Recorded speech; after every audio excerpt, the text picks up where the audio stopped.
चलिए नाउन की practice class 7 में आप लोगों का स्वागत है।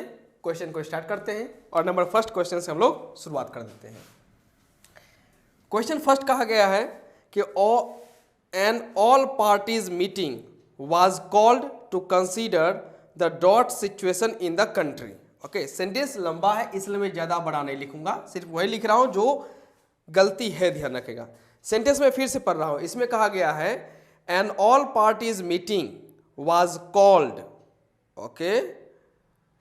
to consider the drought situation in the country। DROUGST डॉट का मीनिंग होता है सूखा, ध्यान रखेगा। DRAUGST डॉट मीन्स क्या होता है? सूखा का सेंस है, ध्यान रखेगा। अब यहां जो एरर दिया गया क्वेश्चन नंबर फर्स्ट में, यहां कहा गया एन ऑल पार्टीज मीटिंग के बारे में बात किया गया है और नेक्स्ट आ चुका है वाज। अब वाज वर्ब है, इस वर्ब का सब्जेक्ट मीटिंग है। इस वर्ब का सब्जेक्ट कौन है? मीटिंग है। सब्जेक्ट के प्लेस हम लोगों को मालूम है कि या तो नाउन आ सकता है या तो प्रोनाउन आ सकता है, यही दो सेंस क्रिएट करते हैं, ध्यान रखेगा। तो यहाँ पे फिलहाल मीटिंग जो है ये नाउन बनने का काम कर रहा है, कोई दिक्कत नहीं, यानी ये नाउन का रूप में है, के रूप में मौजूद है। एंड यह आर्टिकल जो मौजूद है, यह आर्टिकल किसके लिए आया हुआ है? इसी नाउन के लिए। और मैंने आपको पहले भी समझाया हुआ है कि आर्टिकल और नाउन के बीच में ध्यान रखेगा एडजेक्टिव आते हैं। क्या आते हैं? एडजेक्टिव। एडवर्ब भी आते हैं, फिलहाल समझ रहे हैं एडजेक्टिव आते हैं। और इस एडजेक्टिव का प्लुरल हम लोग नहीं बना सकते, प्लुरल नहीं बना सकते। आर्टिकल और नाउन के बीच में जो एडजेक्टिव आते हैं, ध्यान रखेगा, उसका हम लोग प्लुरल किसी भी कॉस्ट पे हम लोग उसका प्लुरल नहीं बना सकते। तो यहां पर अगर आप देखें तो ऑल पार्टीज एक तरह से उसी, ध्यान रखेगा, किसके फॉर्म में है? एडजेक्टिव के फॉर्म में। तो क्या आपको लगता है, ध्यान रखेगा, कि यहां पर कभी भी हमें पार्टीज करने की जरूरत थी? जी नहीं, यहां पर लिखना चाहिए था पार्टी। क्या लिखना चाहिए था? पार्टी।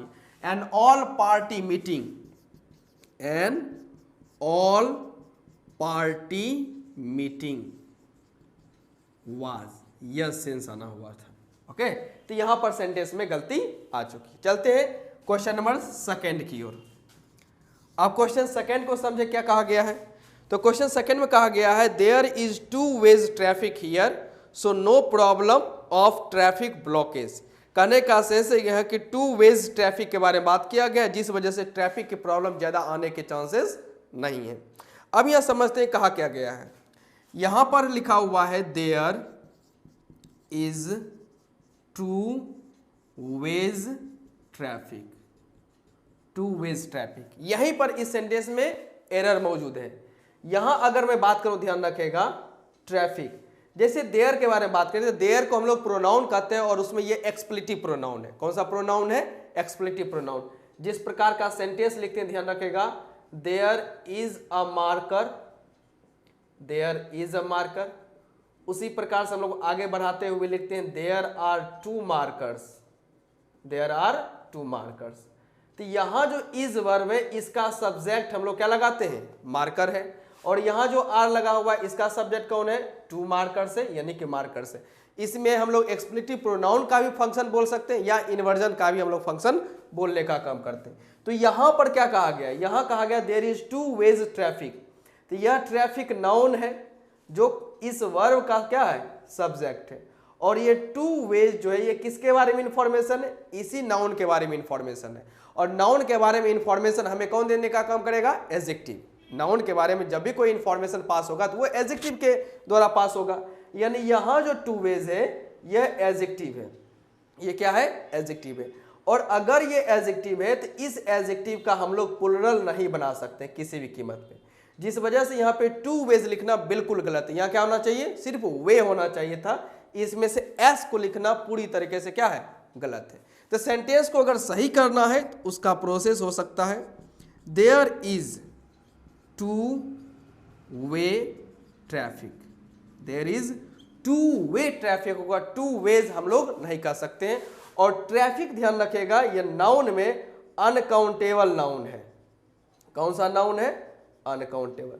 जिस वजह से इसके साथ वर्ब भी क्या लगता है, सिंगुलर बनने का काम करता है। तो आंसर बनता है there is two way traffic.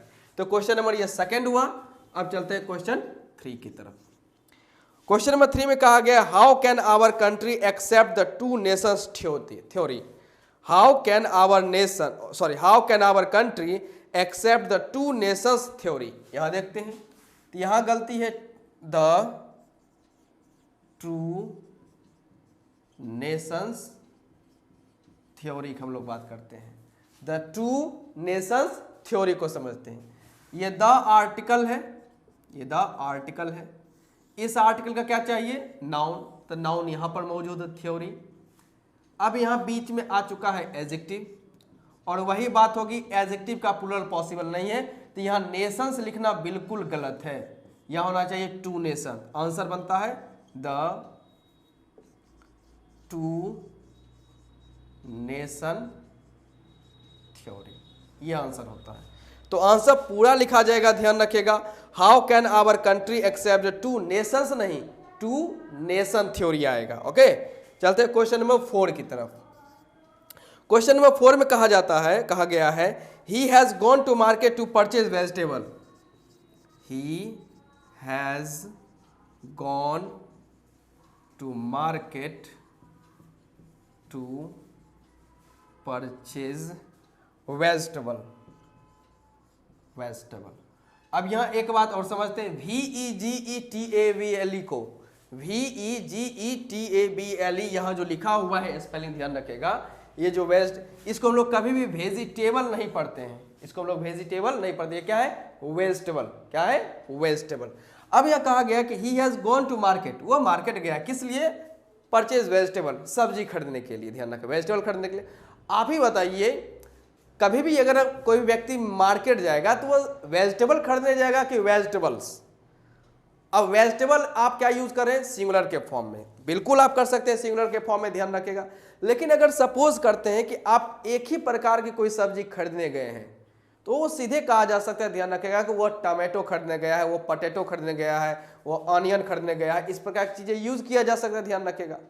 जब आप कोई एक ही प्रकार की सब्जी खरीदने गए थे तो नाम यूज कर सकते हैं, लेकिन जब वहां पर अगर आपको मेंशन करना रहेगा कि वो बाजार गया किस लिए, तो सब्जी खरीदने के या वेजिटेबल परचेज करने के लिए, वेजिटेबल्स, तो वेजिटेबल्स परचेज करने के लिए हो जाएगा, ध्यान रखेगा। यदि एक ही सब्जी को आपको खरीदना है तो लॉजिक बनता है कि उसका नाम बता दो।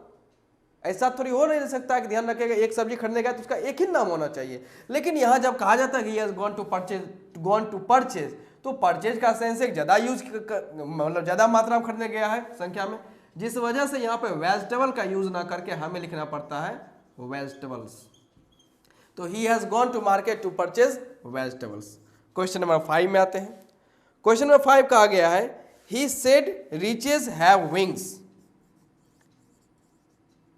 ही said riches have wings. Wings का मीनिंग पंख से आता है, ध्यान रखेगा। WINGS विंग्स का मीनिंग क्या है, पंख से आ जाता है। अब यहां सेंटेंस पे फोकस आ जाना चाहिए रीचेज पर। क्या लिखा हुआ है, रीचेज हैज लिखा हुआ है। अच्छा ठीक है, रीचेज हैज। अब इसको समझते हैं। एक RICH रिच एडजेक्टिव होता है, ओके, जैसा सेंटेंस कहा जा सकता है सुहानी इज रिच, सेंटेंस एक बनता है। एक यही फॉर्म दिखता है हमें कभी द रिच को लेकर, और द रिच ध्यान रखेगा इसका मीनिंग आता है all rich people. All rich people का सेंस क्रिएट होता है। और यहां जो द रिच है, ये ध्यान रखेगा, ये जो द रिच लिखा हुआ ये ऑलवेज प्लुरल की कैटेगरी है। ये हमेशा क्या है, प्लुरल ही होता है, ध्यान रखेगा। तो रिच का कभी रिचेज यहां पर किया नहीं जा सकता है। जब द रिच के बारे में बात करते हैं जिसका मीनिंग आता है ऑल रिच पीपल, फिर यहां पर ध्यान रखेगा, यहां पर आप प्लुरल नहीं बना सकते हैं। द रिच होता है, द रिचेज कभी नहीं होता है। तो एक रिच एडजेक्टिव है जो कि काम कर जाता है, ध्यान रखेगा। द रिच ये आपका बनता है जिसका मीनिंग आता है ऑल रिच पीपल। जैसे इसका मैं एक सेंटेंस लिख देता हूं। द रिच से यदि मैं बस सेंटेंस बनाऊं तो मैं कह सकता हूं द रिच आर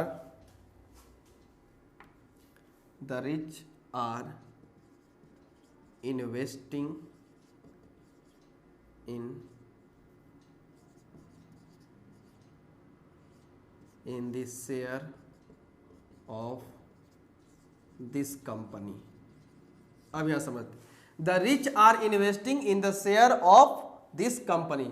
अब यहां द रिच सब्जेक्ट बना हुआ है, बिल्कुल सही, ये सब्जेक्ट और ये प्लुरल है तो यहां पर क्या बनेगा, आर कर लिखेगा। यदि यहां पर आपको इस प्रकार से मिला हुआ दिखा हुआ मतलब मिल जाए लिखा हुआ द रिचेज, ये अपने आप में क्या हो जाएगा, गलत। और कहीं आपको ऐसा भी दिख जाता है, ध्यान रखिएगा इस प्रकार से द रिच पीपल, ओके, या the rich man, the rich women, ये भी लिखना पूरी तरीके से अपने आप में गलत कहा जाता है, इसमें आप नहीं लिख सकते। क्योंकि जब हम लोग कहते हैं द रिच तो इसमें ऑटोमेटिक ध्यान रखेगा मैन वोमेन पीपल का सेंस मौजूद ही ध्यान रखेगा। और इसका प्लुरल भी नहीं बना सकते हैं क्योंकि यह इटसेल्फ प्लुरल है, ये अपने आप में क्या है, प्लुरल है। नेक्स्ट आगे बढ़ते हैं सेंटेंस को, ये आ गया। अब रिच मैंने द रिच समझा दिया, अब आते हैं रिचेज को लेकर। RICHES रिचेज का मीनिंग होता है a large amount of money और वेल्थ। मतलब एक बड़े पैमाने पे धन दौलत की बात की है तो मतलब बहुत सारा धन रुपया पैसा आप बात कर सकते हैं। तो रिचेज का मीनिंग होता है a large amount of money और पीपल, सॉरी वेल्थ, ध्यान रखें। तो द रिच का द रिचेज नहीं कर सकते, ध्यान रखें, लेकिन रिचेज अपना एक अलग मीनिंग जरूर क्रिएट किए हुए रहता है और इस सेंस में यह क्या है, प्लुरल होता है। क्या होता है, प्लुरल। तो रिचेज तो लिखा जा सकता है, ध्यान रखिएगा, लेकिन मीनिंग क्या है, प्लुरल है। अब प्लुरल है तो आप ही सोचिए यहां जो लिखा हुआ है he said riches has wings, हो सकता है, बिल्कुल नहीं। यह प्लुरल है तो यहाँ हैज का यूज ना करके क्या यूज होना चाहिए था, ये हैव यूज करना चाहिए था। समझ गए, तो रिचेज हैव विंग्स। नेक्स्ट बढ़ते हैं क्वेश्चन में, क्वेश्चन नंबर 6 की तरफ।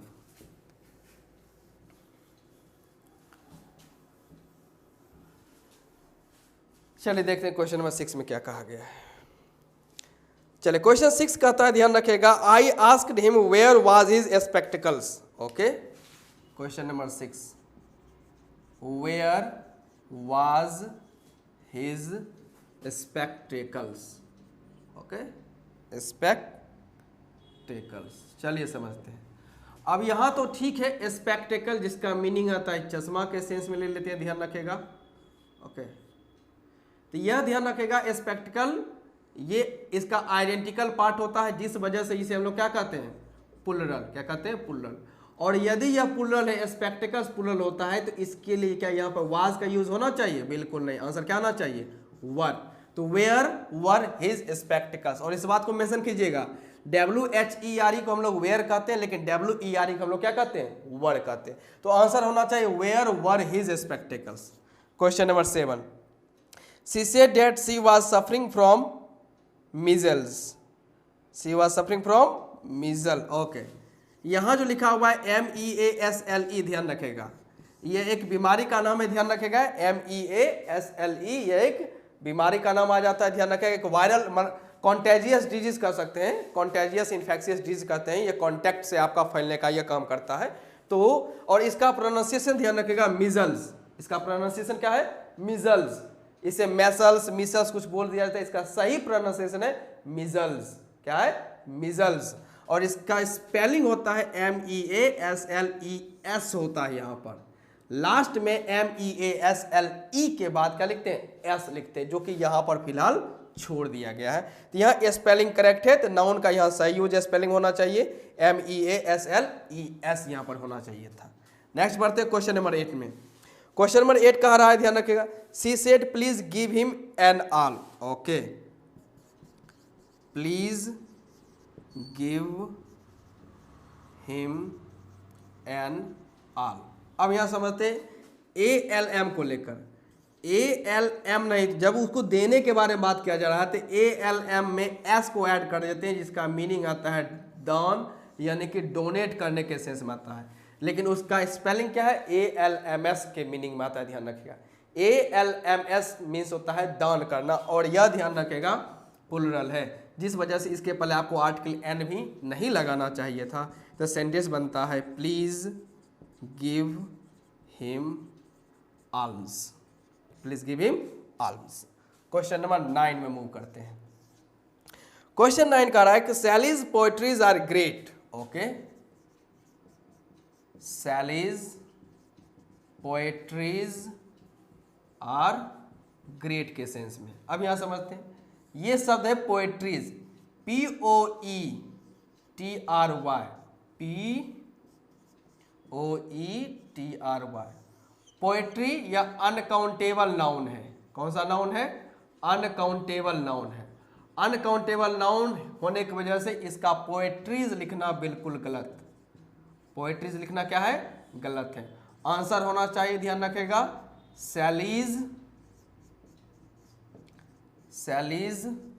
पोएट्री। और ये अनकाउंटेबल यानी कि ये सिंगुलर है, तो वर्ड भी क्या होना चाहिए? सिंगुलर इज का यूज होना चाहिए। तो सैलीज पोएट्री इज ग्रेट का सेंस है। क्वेश्चन नंबर 10 में मूव करते हैं। 10 कहा गया, I saw beautiful sceneries in Kashmir last year. I saw beautiful sceneries in Kashmir last year. अब देखते हैं, आई सॉ ब्यूटीफुल सीनरीज इन कश्मीर, आगे जो भी। अब यहीं पर हम लोगों को गलती पहचान लेते हैं, SCENERY, ये सीनरी होता है। ये सीनरी अनकाउंटेबल है। क्या है? अनकाउंटेबल है। तो इसका कभी भी आप SCENERIES सीनरीज नहीं कह सकते। तो यहाँ सीनरीज लिखना क्या है? बिल्कुल गलत है। वहाँ लिखना चाहिए था I saw beautiful scenery in Kashmir last year. Sceneries नहीं, क्या होना चाहिए? सीनरी होना चाहिए। तो ये हम लोगों के लमसम एक्सरसाइज 7 के 10 क्वेश्चंस कंप्लीट हो गए। अब आगे 10 क्वेश्चंस को लेकर हम लोग और आगे बढ़ेंगे।